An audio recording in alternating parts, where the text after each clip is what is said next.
Wala naman siya napakulong sa flood control scandal eh. At saka, yung sinabi niya na mahiya naman kayo, it was a PR stunt na sinali nila yung linya na yon sa speech niya na nag-backfire.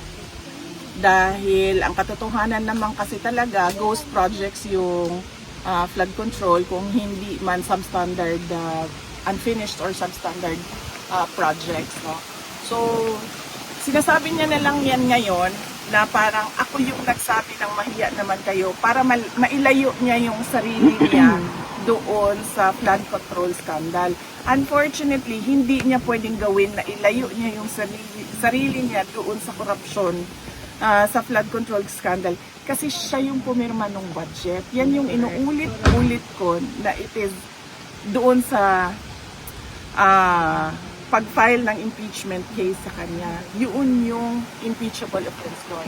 Nagpumirma ka ng budget na alam mo madaming insertions. Na alam mo yung NEP mo hindi na siya yung lumabas na GAA.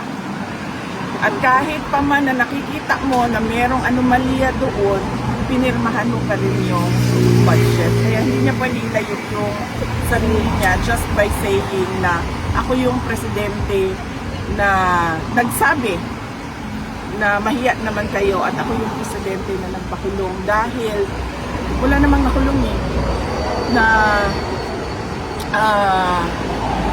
walang nakulong na mga tao na tumanggap ng mga maleta na galing sa flood control scandal.